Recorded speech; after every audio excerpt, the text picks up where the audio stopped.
तो आगे जाकर करें। और इस प्रकार 16 दिन कंटिन्यूस करना है, निरंतर।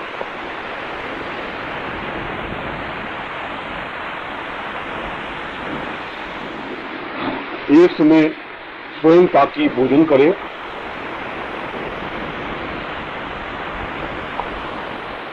अपने हाथों से बनाकर, और केवल गंगा जल का ही सेवन करे।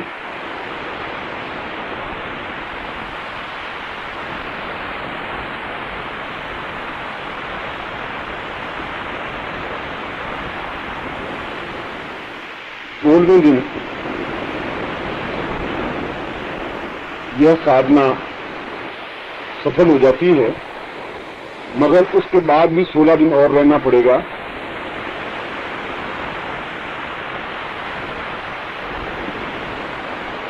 उसके बाद 16वें दिन के बाद जब साधना आपकी संपन्न हो जाए, तब जो शिवलिंग है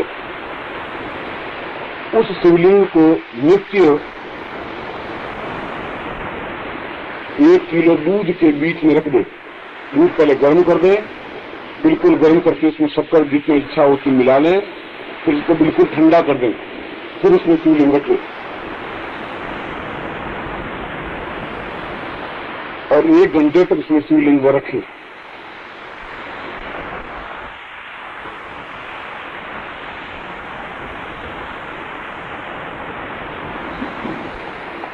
फिर शिवलिंग को बाहर निकाल दे और दूध पी ले।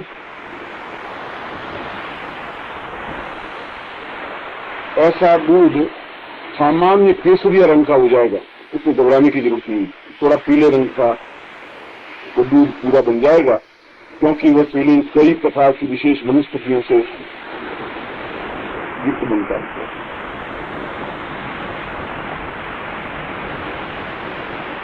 उस दूध को पी ले और अगले 16 दिन तक आप केवल दूध सेवन करेंगे, बस अन्न नहीं लेंगे।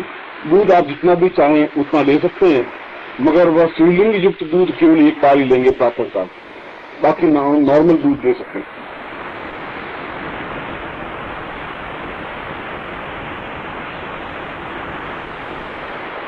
अगले 16 दिन ऐसा करने पर यह साधना और क्रिया बिल्कुल सिद्ध हो जाती है।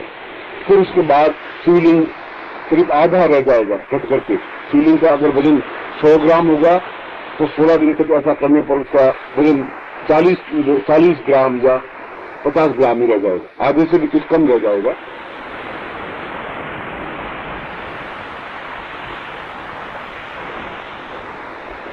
फिर ऐसा शिवलिंग अपने घर में आप पवित्र स्थान पर रख दें, पूजा स्थान में रख दें या बॉक्स में रख दें। और ऐसा करने पर स्वतः कायाकल्प और अमृत साधना संपन्न हो जाती है। उस पुस्तक में यह भी लिखा है कि इसके बाद प्रत्येक अपने वर्ष गांठ के अवसर पर, जन्मदिन के अवसर पर दूध वाला प्रयोग अवश्य करें।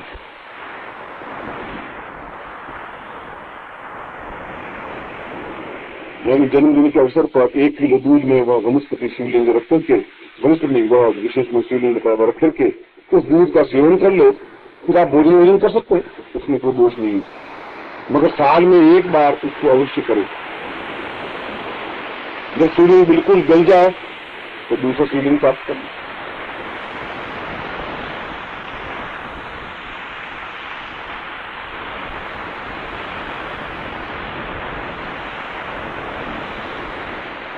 ये तो हुई साधनात्मक बात। इसमें सावधानियां क्या जरूरत होती है वो बता देता हूं।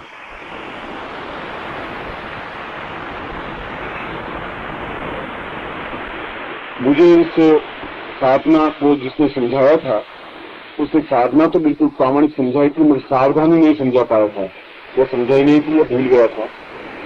इसलिए इस साधना को करने के बाद रोज 5 घंटे पानी में रहने से उस नसों में पानी चल गया था मुझे, और उसका दर्द आज तक भी नहीं भुगतता। जब चलता हूँ 1-2 घंटे बैठने के बाद तो 2-3 कदम पर मुझे बहुत संभल करके पांव रखना पड़ता है, और फिर वापस रेगुलराइज हो जाता है। तो एक तो अगर ध्यान नहीं रखा तो नसों में, पैर की नसों में पानी आ सकता है। उसकी सावधानी यह है कि आप जब साधना में नदी में घुसें तो अच्छी तरह से तेल ज्यादा मल करके और फिर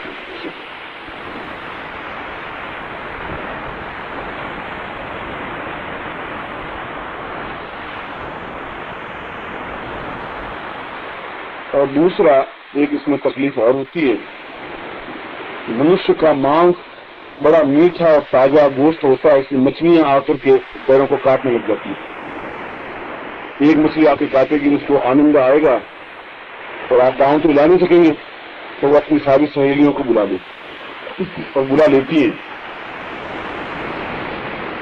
इसलिए इसकी भी एक तरीका कि मछलियां नैया में सरसों के तेल में आप लौंग घिस करके उस तेल में मिला लें और फिर तेल को थोड़ा सा गुनगुना करके फिर पैरों पे लगाएं, उसकी दुर्गंध से मछलियां नहीं आएंगी और तेल भी लग जाए।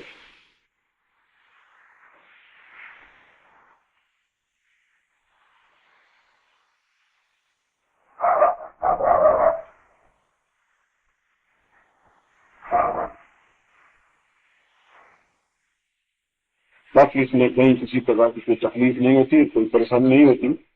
फिर भी रात्रि को आप कहीं भी जाके सो सकते हैं, धर्मशाला में ठहरे हो या कहीं जगह ठहरे हैं, इसमें कोई बाधा नहीं है, बिस्तर पर सो सकते हैं। तो साधना काल में उसी स्थान पर ही साधना करेंगे जहाँ पहले दिन आपने साधना की, स्थान को नहीं बदलेंगे। तो स्थान आप मुख पर रखेंगे, 2-4 कदम आगे पीछे हो सकता है, वही नदी वही होगी, स्थान वही होगा, रेगुलरिटी होगी और समय इसमें निर्धारित होना जरूरी है। ठीक टाइम पर ही साधना शुरू हो। रोज 9 बजे करते हैं तो ठीक 9 बजे शुरू करें, कभी 9 बजे, कभी 9:05 और कभी 8:25, ऐसा नहीं होगा। एक रेगुलर टाइम हो और 5 घंटे नियमित हो, मंत्र जाप रेगुलर हो, मंत्र ने मंत्र लिखवा दिया है, साधना क्रम में लिखवा दिया है। तो इसमें मुख्य रूप से 60% मैथ स्टूडेंट का है, 40% इस मंत्र का।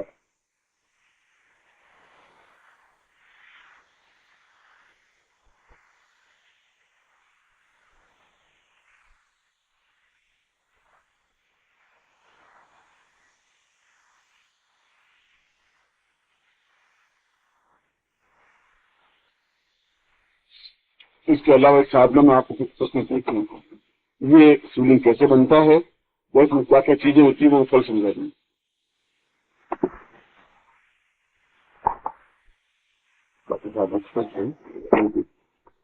इस प्रकार से शिव से संबंधित 500 साधनाएं जो अत्यधिक महत्वपूर्ण साधनाएं रही हैं, ये मैंने आपके सामने साधनाएं स्पष्ट की हैं। और ये सारी साधनाएं गोपनीय, महत्वपूर्ण, दुर्लभ और केवल आप तक सीमित रहने वाली साधनाएं। मैं आपको आशीर्वाद देता हूं कि आप जीवन में शिव के भक्त बने रहें और शिव आपके इष्ट बने रहें। ऐसा ही होता है।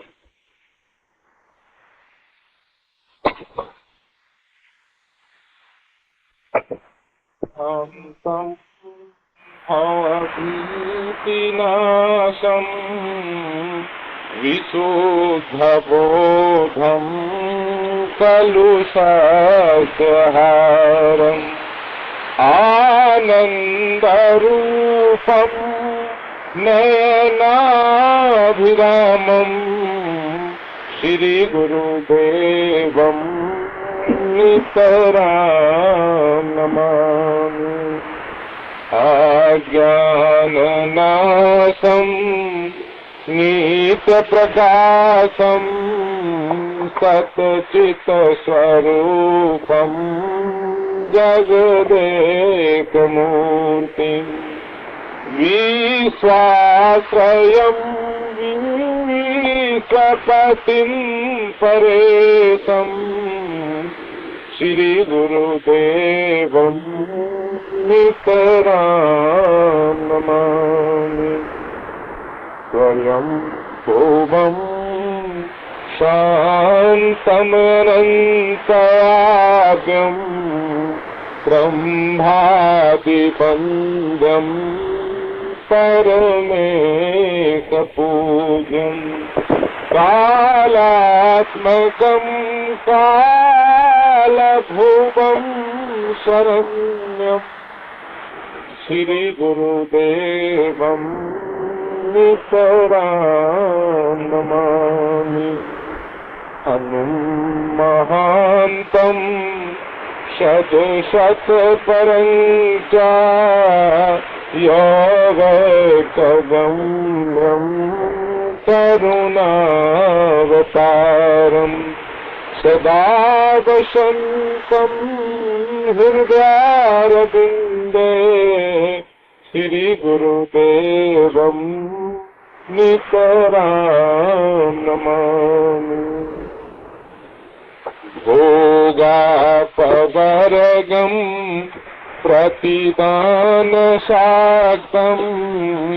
बन्धुं सखायां सुहृदं प्रियं च शान्तिप्रदानम्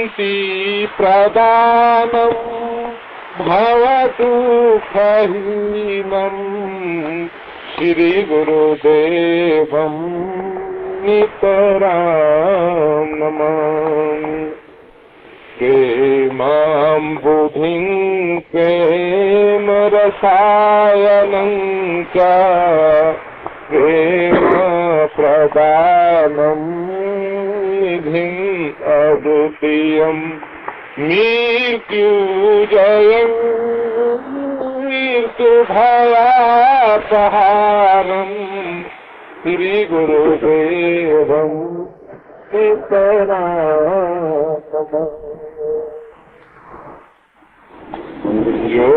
ज्योतिर्मयं पूर्णमनन्तदाकिं संसारसारं हृदेश्वरं च विज्ञानरूपम् सकलार्तिनाथम् श्रीगुरुदेवं नितरां नमामि स्नेहं दयां वात्सलतां विधाय चित्तं प्रमुखं कृतमात्रयेन सङ्गीननाथं भवसिन्धुपोतं श्रीगुरुदेवं नितरां नमामि नितरां नमामि। प्रभु जी को बोलो, प्रभु जी को। सारा सौंदर्य से तुम्हारे सुंदर जहान सारा, हर रूप में तुम्हारा सौंदर्य प्राण प्यारा, हर रूप में तुम्हारा सौंदर्य प्राण प्यारा।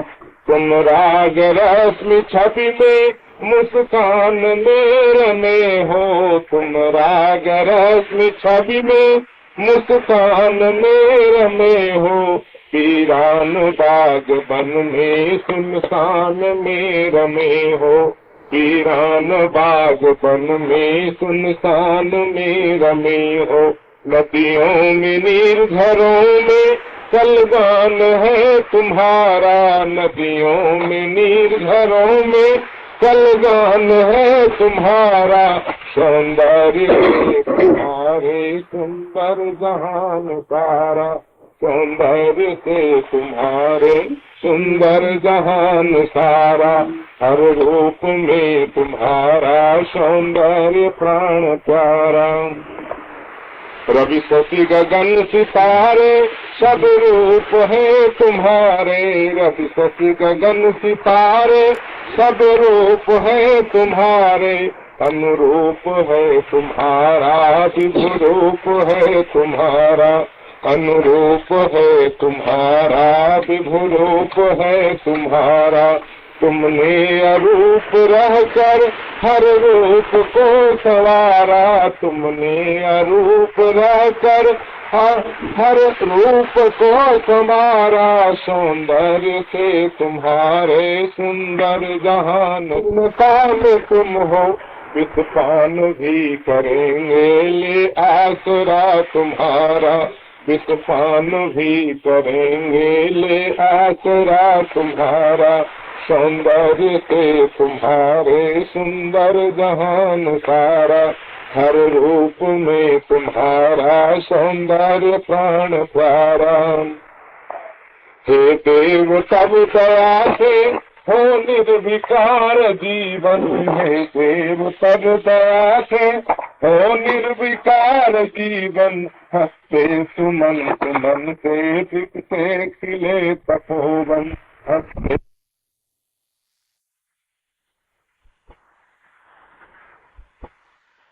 सद्गुरुदेव डॉक्टर नारायण दत्त श्रीमाली जी के दुर्लभ वीडियोस, पुस्तक, पत्रिका एवं साधना की निःशुल्क दीक्षा प्राप्त करने के लिए नीचे लिखे हुए नंबर पर वीरल पटेल जी को व्हाट्सएप पे अपना नाम और अपने शहर का नाम लिखकर भेजें। धन्यवाद।